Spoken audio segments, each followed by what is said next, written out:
करने वाले हैं MEG04 aspects of language. Block 1 what is language.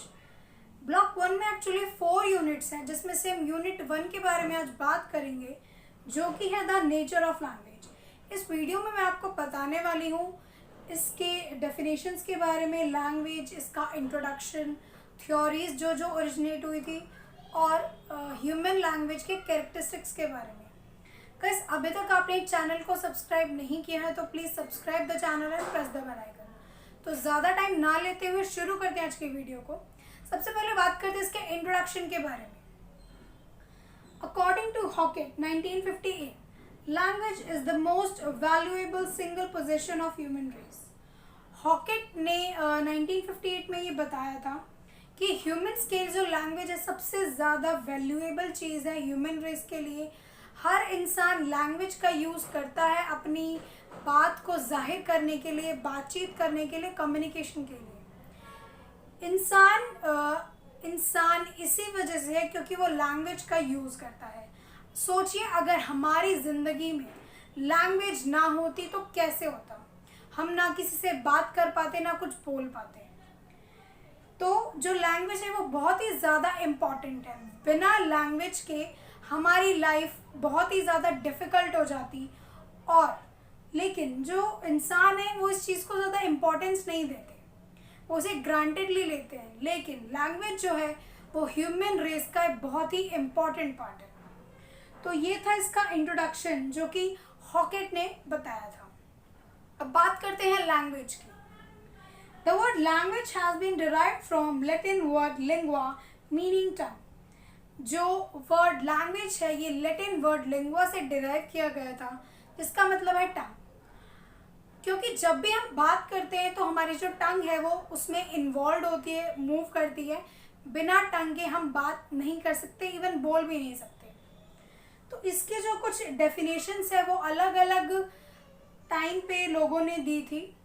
सबसे पहले जो डेफिनेशन दी थी वो दी थी V Fromkin and R Rodman ने। इन्होंने बोला था language is a system by which sounds and meaning are related. Language एक ऐसा सिस्टम है जिससे साउंड और मीनिंग जो है रिलेटेड होते हैं। सेकेंड डेफिनेशन जो दी थी हॉल ने 1964 में, language is the institution whereby humans communicate and interact with each other by means of habitually used oral arbitrary symbols।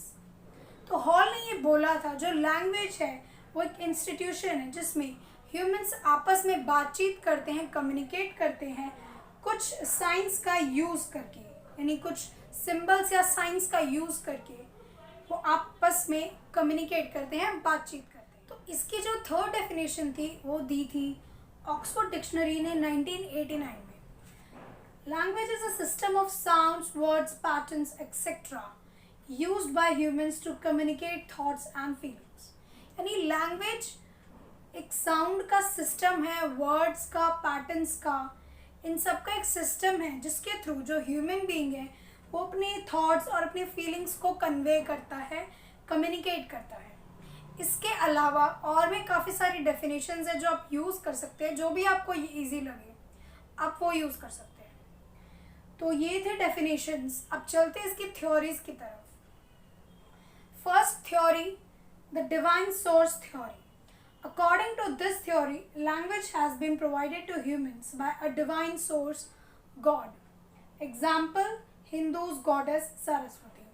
यानी द डिवाइन सोर्स थ्योरी ये बोलती है कि जो लैंग्वेज है वो किसी डिवाइन सोर्स के थ्रू, यानी भगवान के थ्रू ह्यूमंस को दिया गया है। जैसे कि अगर हम हिंदूज की बात करें तो गॉडेस सरस्वती। इसी तरीके से क्रिश्चियंस में जो सबसे पहले पर्सन थे वो थे एडम और ईव। तो ऐसा माना जाता है कि गॉड ने उन्हें ये डिवाइन सोर्स दे के भेजा था, यानी जो लैंग्वेज का जो वरदान है ये दे के भेजा था। अब सेकेंड थ्योरी आती है the natural sound source theory. This theory suggests that human language evolve from natural sounds. Example, बज, हिज, बो, वो। तो जो सेकेंड थ्योरी है द नेचुरल साउंड्स थ्योरी, ये थ्योरी ये बताती है कि जो नेचुरल साउंड्स होती है उनसे ह्यूमन लैंग्वेज इवॉल्व हुई है, जैसे कि बज, हिस, बोवो।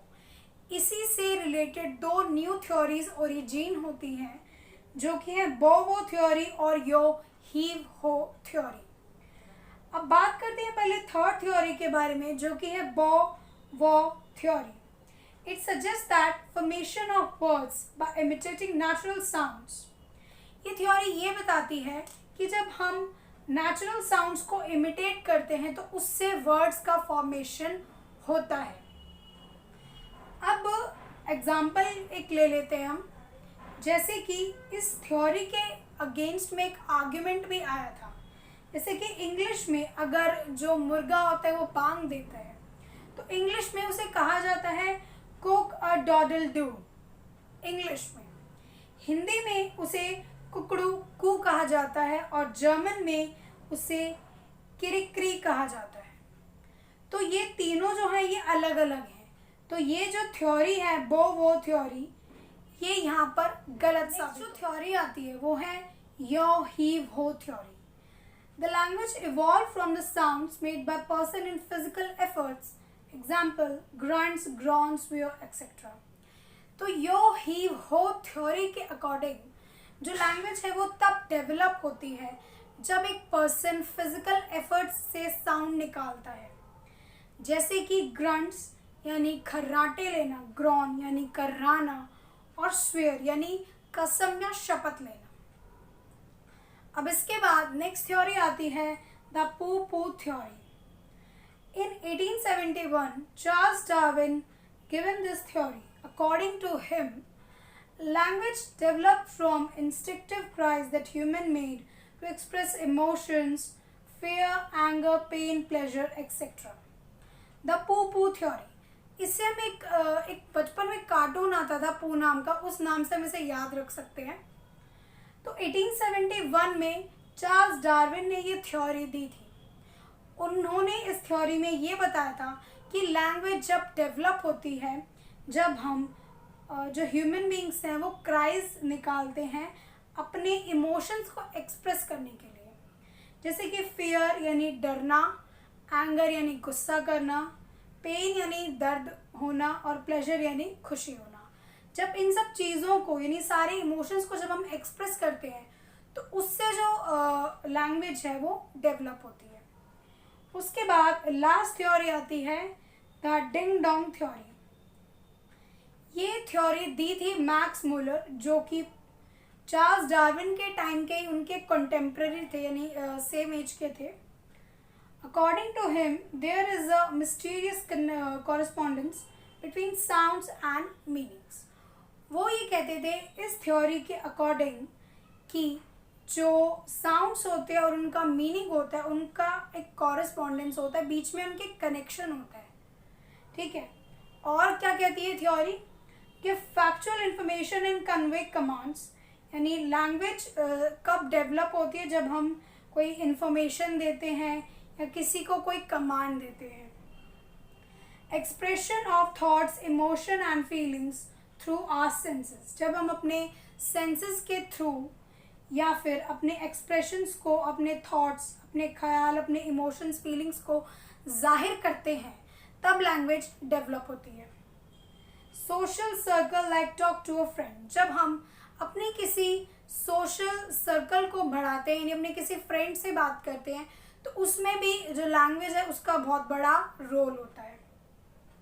पोइट्री, कुछ जो पोइट्स होते हैं जब वो पोइट्री लिखते हैं तभी वो एक लैंग्वेज का यूज़ करते हैं।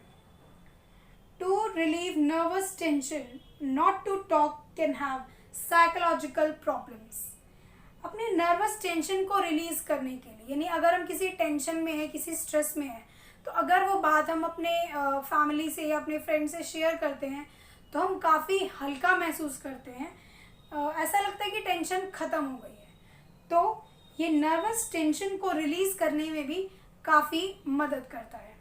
सो गाइस, इसी के साथ ये टॉपिक जो है थ्योरीज वाला टॉपिक यहाँ पर कंप्लीट होता है।